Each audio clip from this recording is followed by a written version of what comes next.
Pakudhakwa apa ndedzipi dzaikudhaka idzacho? Doro mbanje idzodzi. Mbanje kuna natumbwa twanetsa kutumbwa hatatapedzisira tavako nekuda kwekuti ndozvazvavapo panguva yachona. Iye nezvawakuona kushata kwazvo? Ndaonesa zvakawandisa pakushata kwazvo. Zvakashatira pachii? Zvakashatira pakuti hauwani nguva yekutsvaga basa rekushanda rakanaka, and then unozongopedzisira uri munhu anongoda zvinhu zviri nyore kuti ukwanise kudhakwa ikoko, and then obva watofunga kuti ndizvo zvinotoitika mukurarama asi zvisiri izvi. Ndopanozoya pfungwa yekuda kuita get rich quick. Wakuda kuita iwe usina kushanda.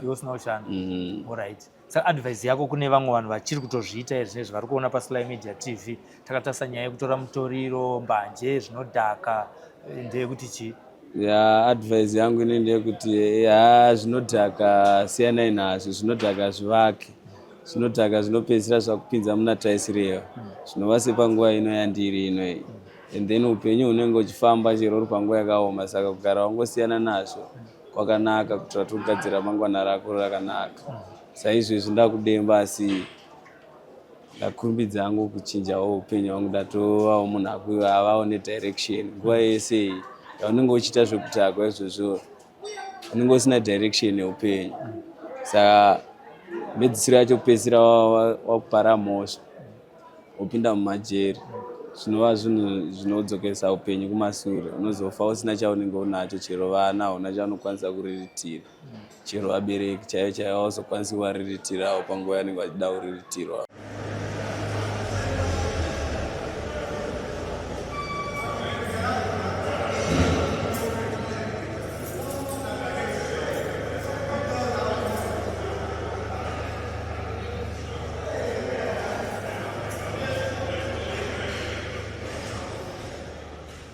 Tinokuchingamidzai pano paSly Media TV. Zita ndinonzi Silvester, tafumanei simbi yebasa.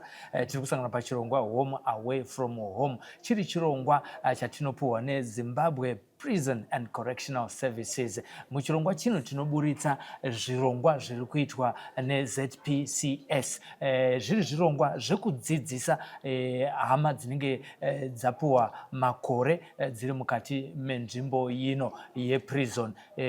Chinangwa chiri chokuti pavanobuda vawane zvikwanisiro, vawane pekutangira, vanodzidziswa makosi avakanga vasingazive kana kuti avanga vasina kumboita vasati vapinda mujeri. Nekudaro pavanozobuda vanenge skilled, equipped, graduate, vane ma-O levels, vane ma-A levels, vane ma-degrees. Zvimwena nokuti iwe unenge wafarira zvipi zvacho zvaunenge uchiita. Muchirongwa chanhasi ndinenge ndichitaura nomukomana anonzi Marshall Masinire, ari mwana anobva kuGokwe, akapinda muno mune nyaya yerobhari. Nhasi uno tiri kuGweru, kuHwawa Medium Prison, ndokwatiri nhasi uno tichiita hurukuro nevanhu vakasiyana siyana vari vechirume. Handitika Marshall ane makore anokwana kuti aiwo 25 ekuberekwa. Tinoda kuti patinenge tichikurukura vazhinji muratidza kuti maproducer, mapresenter, munofananidzira zvekufananidzira zviya. Vamwe vanoda kuti tifanane mabvunziro saTetetilda, vamwe vanoda kuti tifanane neAnother Chance. Asi regai ndikutore mukana uno wokukuzivisai kuti zvinhu izvi zvakasiyana. Vamwe nevamwe vane concept yavo, vane donzvo ravakapuwa nakomishina kuti imimi kana muchinge mapinda mumaprisons chamunofanira kunge muchinangana nacho ndechinoti. Isusu chedu ndecherehab. Handitika zvichireva rehabilitation, kugadzirisa kuti munhu asina maskills ave achidzidziswa abude ave nemaskills. So wandiri kutaura naye nhasi uno Marshall Masinire, ari kuita auto electrics, ari pano paHwawa Medium. Ndoda kuti ndinge ndichitaura naye pachirongwa chanhasi. Regai nditore mukana uno wokumuchingamidza muchirongwa. Pakamera pana Tarumbidzwa Rudhenya. Mukoma Marshall, makasimba here? Ndinofara inini. Aiwa, tiri right. Kuri sei kuno kuHwawa? Kuno kuHwawa kuri nani ako. Anditi ndanzwa kuti muno muri kuita auto electrics. Chokwadi. Sei makafarira auto electrics? Muno mune carpentry, mune welding, mune motor mechanic. Imimi ndobva machuza auto electrics sei? Ndachuza auto electrics nekuti ndo dzandakaona dzandinokwanisa kurarama nadzo kana ndabudawo panze. Okay. Zvinhu zvamakamboita here musati mauya kuno kuHwawa? Ndangoonawo vakawanda vachiitawo vachiratidza kuti vachichinja upenyu hwavo mukurarama, saka ndakaona dziridzo dzinokwanisa kuchinja upenyu hwavo. neauto electrics kunotori nemarole models amunoziva variko kunze variko vakawandisa kwandinobva. Okay, so mukana wokuti muite auto electrics muri kunze uko hauna kunge wawanika?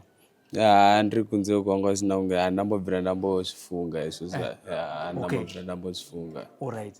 Saka mazouya muno pfungwa dzakazotanga kuuya sei? Ndo pandoda kutangira ipapo.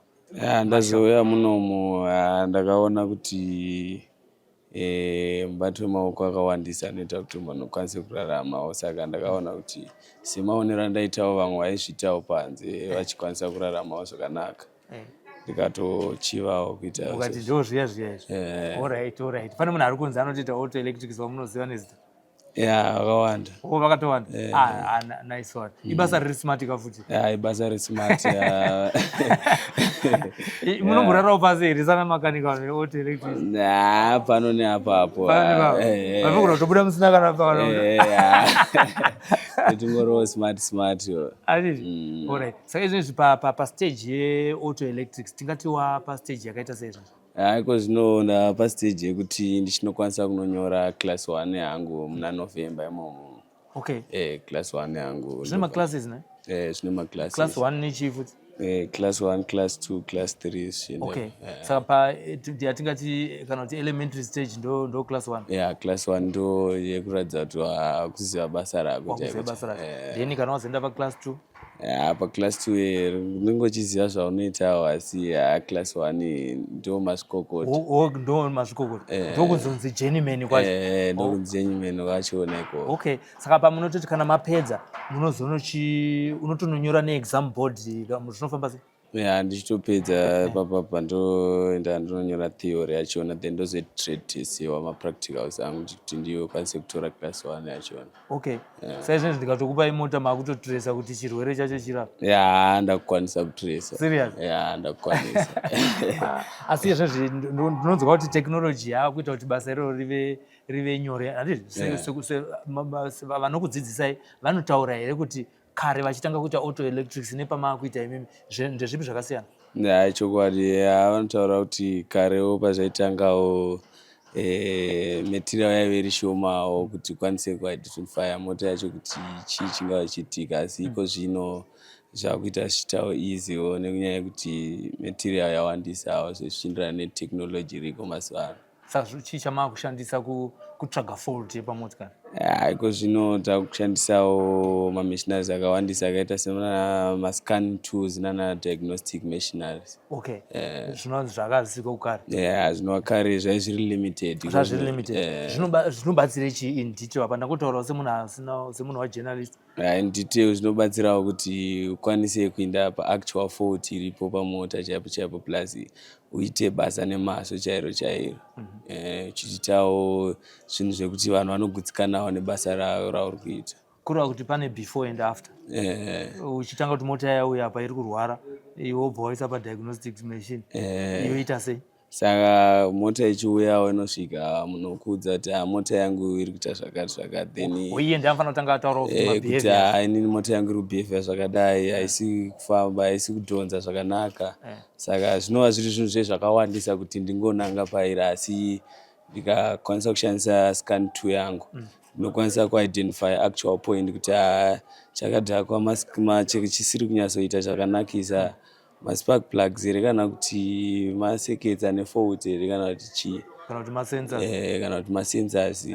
Saka kana ndine scan 2 yangu ndogona kungoenda pamushina, then ndakutokwanisa kuidentify actual point ndakungonanga pane point. Mushina unoshanda sei? Unokupa print out here? Unoita sei kuti unatsoona kuti apo nepapo? Iwo zvaunoita unoscan.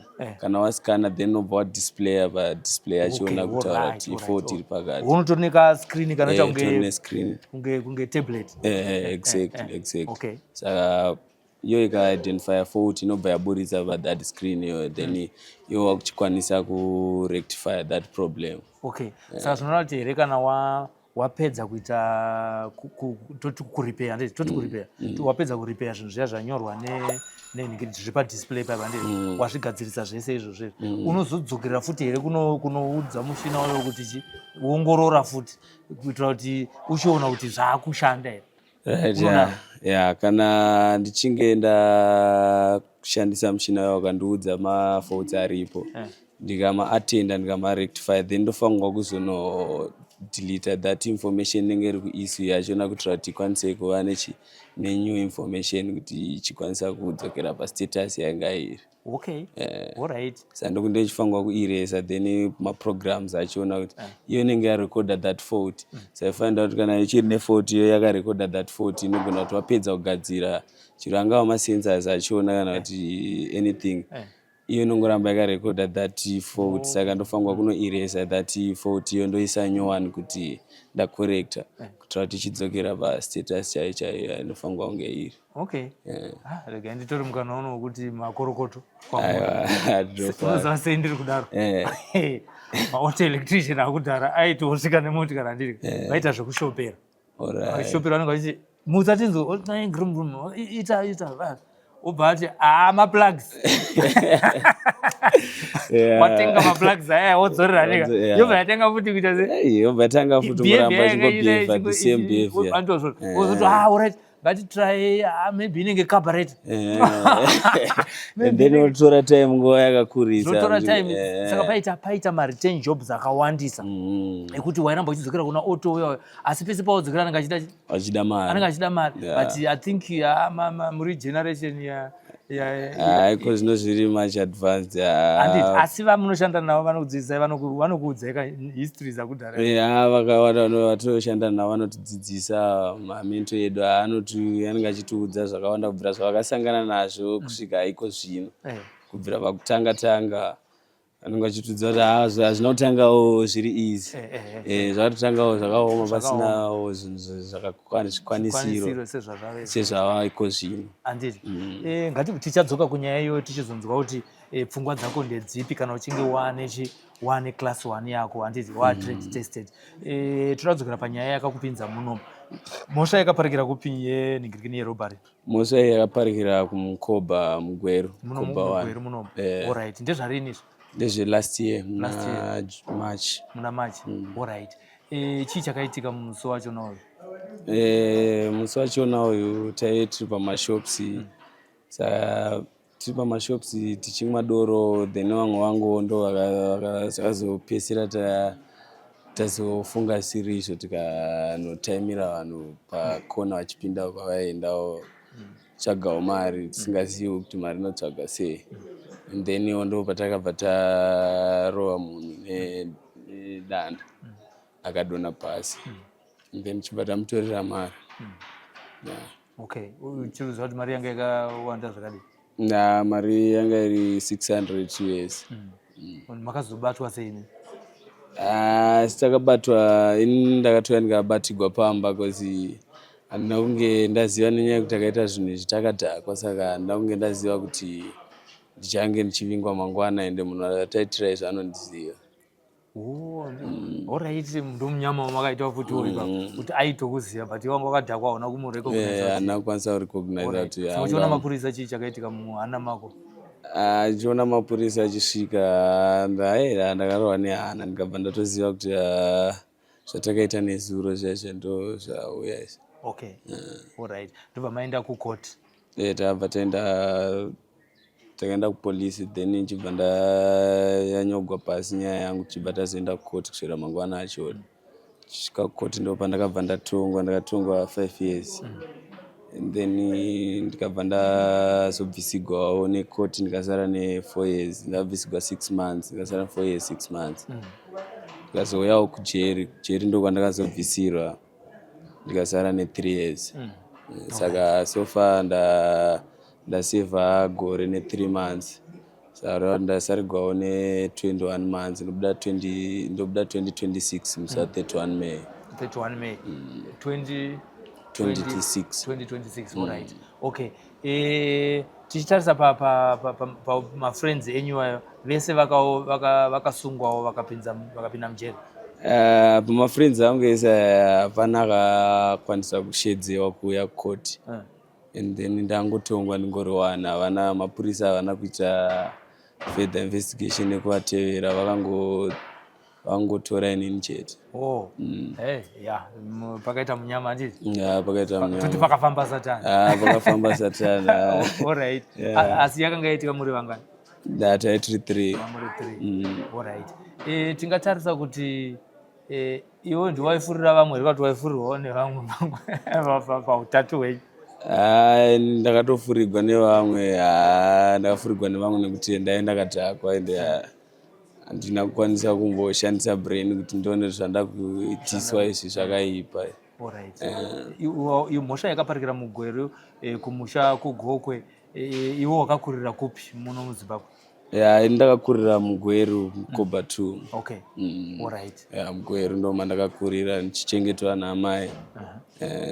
Amai single mother? Amai vanga vari single mother. Father vakashayika ndichiri mudoko. Uchiri mudoko?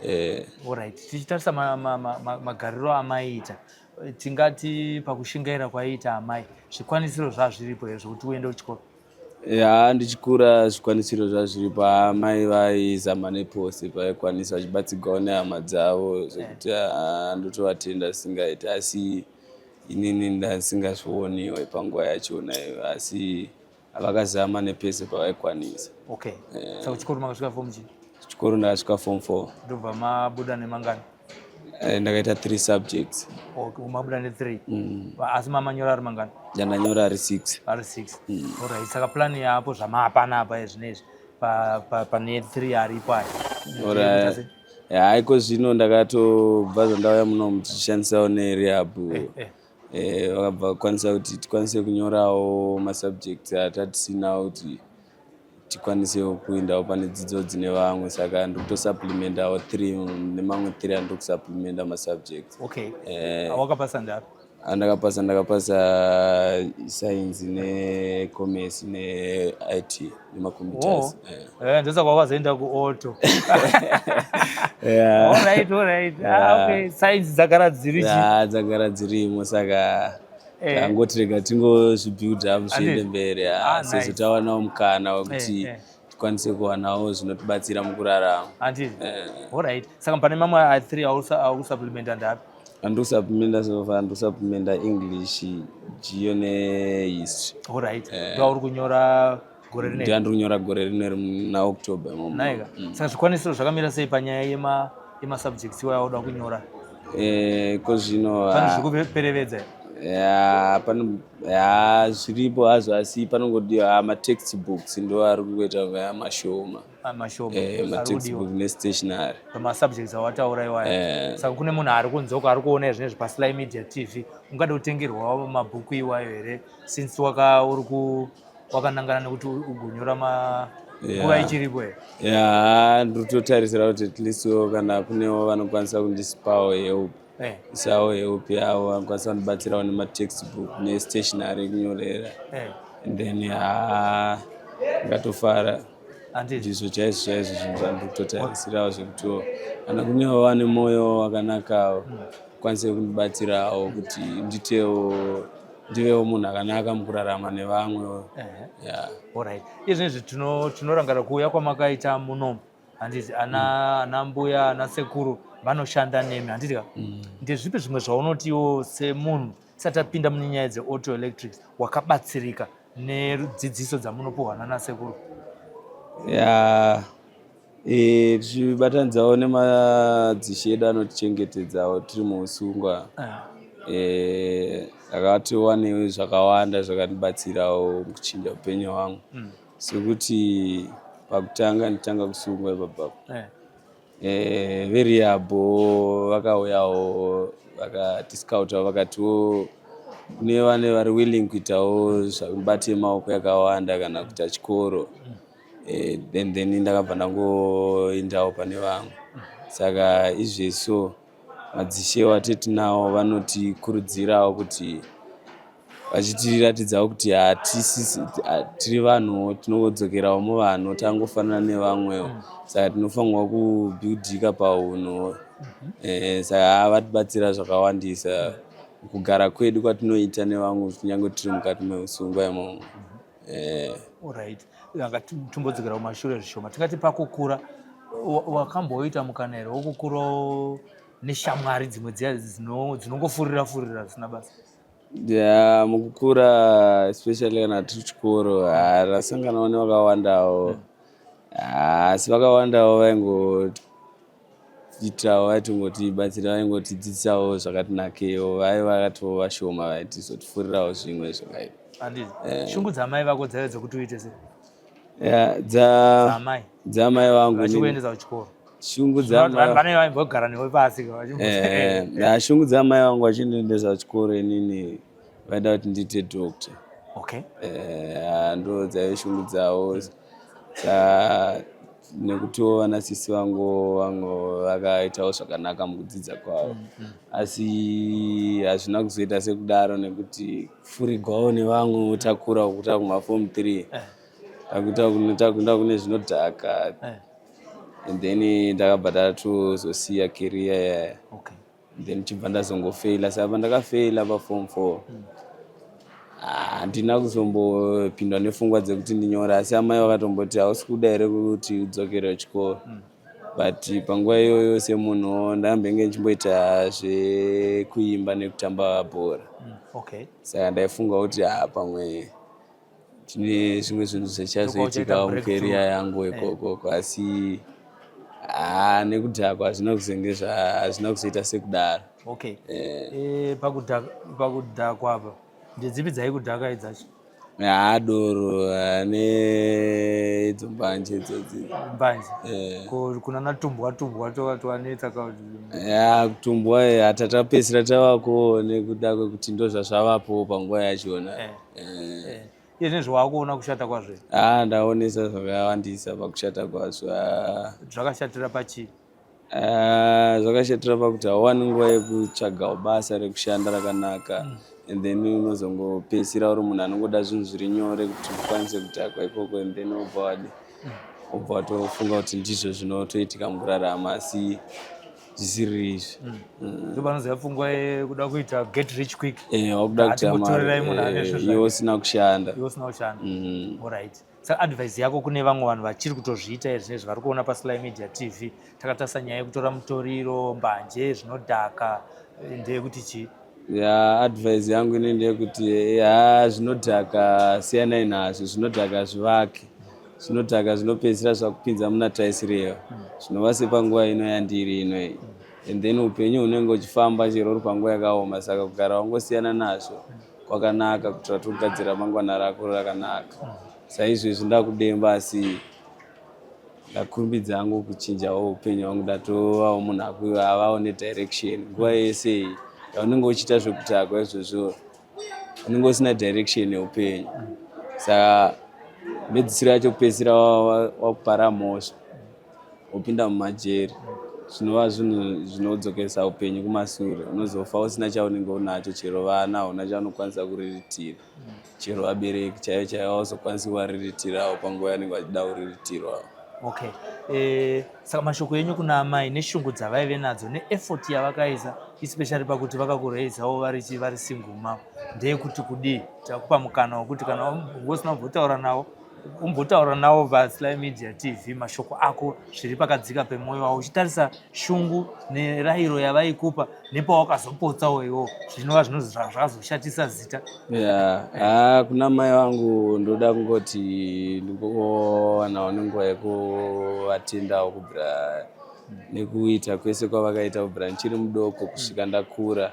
Kusvika nyangwe naizvezvi ndinowanikwa nekuda kuvatenda, ndovatenda zvikurusa zvisingaiti. Ngoti Mwari dai aramba akavachengetawo vagoonawo ndigokwanisa kuvachengetawo semachengetero avakandiita. Ndiko zvino ndadzidza zvakawanda kubva zvandapinda mukati meno nzvimbo, chikumbira kuti vangowanikwa vavewo nehope neniwo, nekutiwo iko zvino ndakudzoka mucommunity ndiri munhu ari nani ane mubati wemaoko wake. Saka shuviro yangu zvino ndeyekuzadzikisawo shuviro yamai vangu kuti vave vanogarawo zvakanakawo.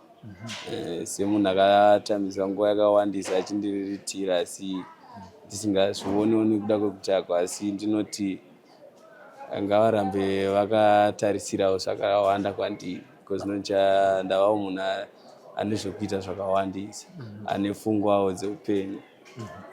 Kune uyu wawakakanganisirawo kune uyo wandakakanganisirawo ndinongoti ndokumbirawo ruregerero. Ndakaitawo nekusasiyiwa, ndandagariwawo nemweya wakaipa.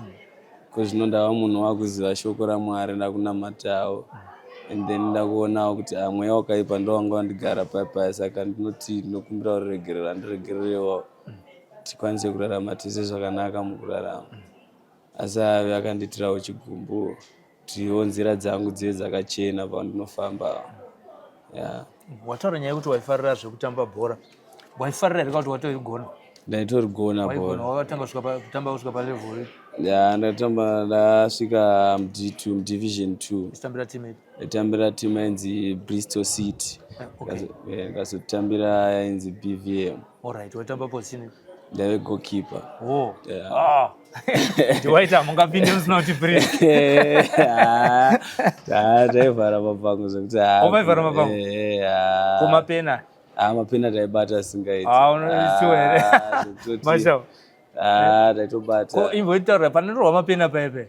Makocha anokudzidzisai kuti hanzi ingoenda chero side here kuti tinozoona kipa achienda kuside uka bhora richienda chichiitika paipe. Vanonyatsotidzidzisa kuti dzikamisa hana yako nyatsoona kuti chii chiri kuitika pabhora, ari kukava direction iyi. Panozoenda munhu opposite bhora riri kuenda kuyo uchidhaivha anenge angorasisiwawo hake. Anenge angorasisiwawo hake, asi tarisiro inenge yekuribata that bhora kuti tisapinde mugate. Zvinobhohwa sei kana vanhu vachikublame kuti ndiwazogoweswa asi ivo vari mukati varirega richipfuura nepavari mamidfielders nemadefenders? Zvinogwadza, asi sewe team munofanirwa kungova neteamwork yekuonawo kuti bhora rabva uko harina kutangira kuna kipa rabva. Zvinozoda kublame munhu ari vanhu vazoda zoblame vanenge vari kulast, asi bhora rinotambwa neteamwork. Kana takanganisa tese. Ko pakuimba apa manje unonyora masongs oga? Pakuimba ndanyora masongs ndega. Une manganisova? Sofana handakarekodha inini ndane 10 masongs. Akatorekodha? Atorekodha. Musamba upiwo? Danzo. Danzo? Tara anodzifarira imbomurovera ka freestyle. Imbomurovera ka freestyle. Mono mukundo ari ikoko nanhingi because nongana kutobuda muno isiti uchanoita auto electrics ukatanga kuti jambisa futi maspika. Unokona kuti pane mikana yakawanda pa. Mikana yakawanda, asi haiko zvino mumwe consent nekuita auto electrics dzangu. Music wachona ikoko ndokumwe kwacho kwazokonzeresa takuita zvekutaka zvakawandisa ikoko. Saka uchada kufamba nzira unozopedzera wadzokera. Idzo nzira ndichada kufamba. Asi panguva yawaka pane masongs awakaita 10. Pane song yaunonzoti wakanyora wakagarwa nemweya chaiwo ndeipi iyo yakaita mbiri? Yakaita mbiri yakati nyanyei ndeimwe yandaimbira mai vangu. Ndazviziva, ndaenda kuprofita zvangu but ndazonyara maofisa ekuti vanozoti wanga wazviziva sei. Ndeyekuti chii? Hatimbopinda mumavhesi imomo. Timbopinda mumavhesi imomo. Ndichinyanyoimba ndichiva related kuna mai vangu through kuti kuchengeta kwavakaita kubva ndichiri mudoko. Baba vasipo ndo vaitomira sababa. Imbokashaura natsokarova chaizvo nemhando yako because kakaita mukurumbira kanda akabuda. Handipi uri panapa kwachero chitombogeza unotombokaimba? Ndotombokaimba. Hatimbokatsenura. Anonziko handingarambe ndichigunun'una, ndoshuvira upenyu hwakanaka uzondisunungura. Mwari Baba Ishe ndimi munosunungura. Zuro ndizuro Baba vakatisiya, ndichiri mudoko ndisina chandaiziva. Zvondirwadza ndikafunga zvegore riya, amai vari vega vachimiramira. Iko zvino ndabva zera ndakura, ndinoti devil is a liar. Ndichaclimba ladder, ndichachengeta amai vangu kusvika zvaita zvakanaka. Handingarambe ndichisununguka, ndoshuvira upenyu hwakanaka uzondisunungura. Mwari Baba Ishe ndimi munosunungura. Handingarambe ndichigunun'una, ndoshuvira better life zondisunungura. Mwari Baba Ishe ndimi munosunungura. Zuro ndizuro amai vakandisiya, ndichiri mudoko ndisina chandaiziva. Vakazvigwadza ndikazvifunga zvegore riya, amai vangu vachimiramira. Baita zvemimba. Yes, I musically selector man Rakamafi station na mashout tiri pano pane penyiro Sly Media TV achitsenura kambopa top 10 ndo kaita number 1 muzora nasunu aiwa pakaipa. Yes, smart andika nice one. Atizive kuti vari kunze vanozozviona sei, pamwe atizive zvinongoitawo Mwari. Tombosiya zvakadaro nokuti watikokokwa hausi kukufarira. Ngatidzokerei panyaya yokuti kana uchizongowabuda pfungwa dzako dzakamira sei. You are an intelligent guy. Kana munhu achitongonzi anogona masainzi kuchikoro, number 1. What's your plan? Kana ine ndichinge ndabuda so far pfungwa dzangu ndedzekuti ndivhurewo kambani yangu, ndivewo munhu anovawo nevashandiwo, ndichiitawo kuti kune vamwe vasave vanhu vanozopinda munzira dzandirakapindawo, vanhu vangogadzira upenyu hwakanaka musociety, then ndiitewo zvakawandawo, ndive munhu anozofambawo nemota nekuchengetawo vabereki vake. Saka pekutangira apa kana munhu uchinge wabuda, qualification waanayo, journeyman waanayo, ndezvipi zvingadiwe kuti munhu utotanga kutonzi utombotangira pamba chaipo, wakugadzira mota pamba vanhu vachiuya, dzongosukupakawo pamba penyu wovagadzira, ndezvipi zvaungada kutanga nazvo zvinodiwa? So far zvandinotarisira kutanga nazvo matools ekutangarisa nawo, matoolbox, zvinhu zvekutangawo, then maspana yayo, matest meter, multimeters,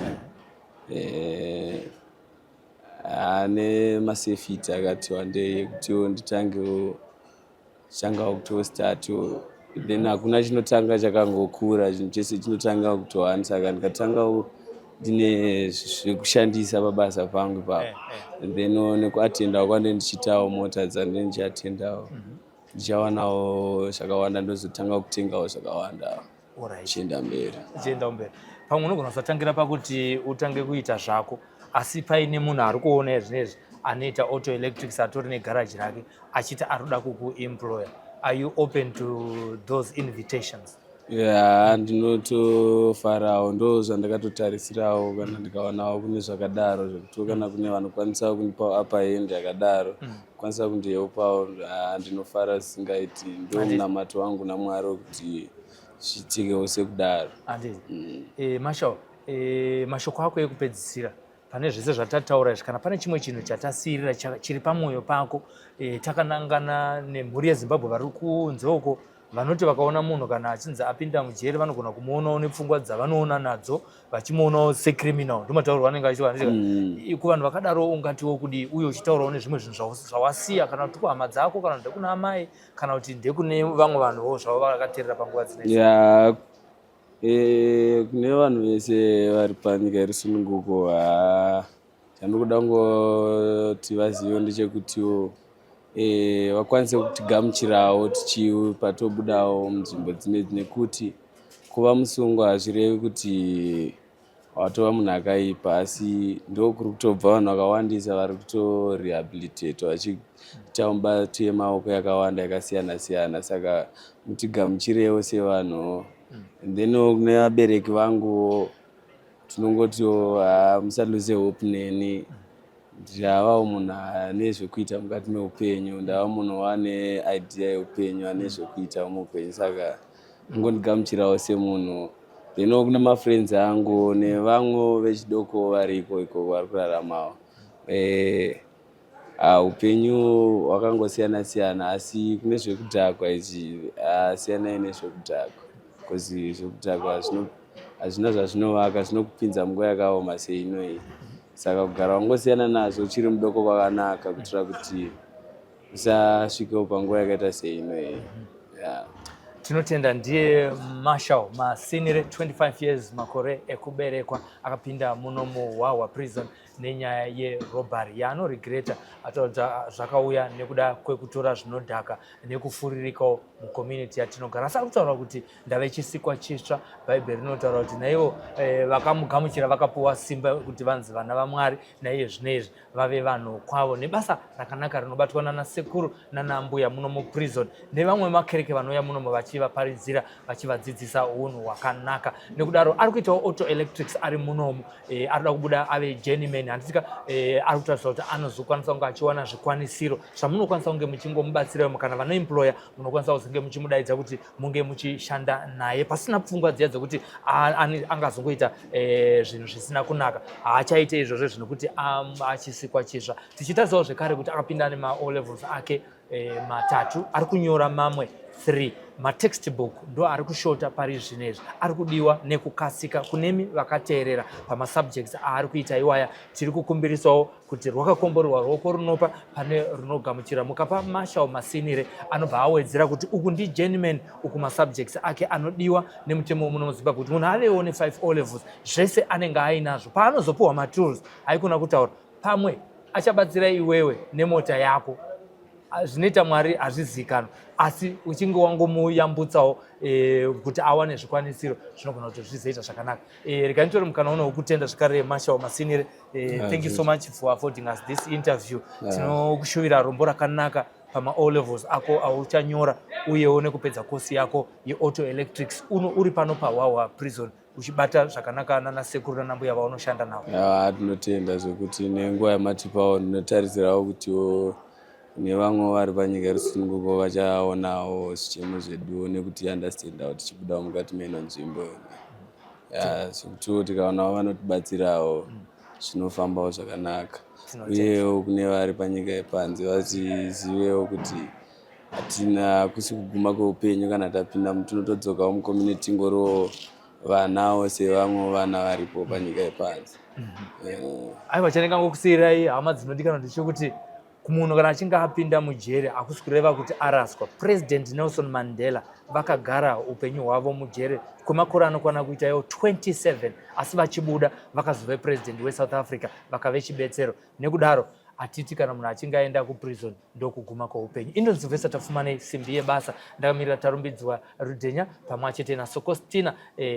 Tinoti chisarai panguva dzineidzi pano paSly Media TV mazvita.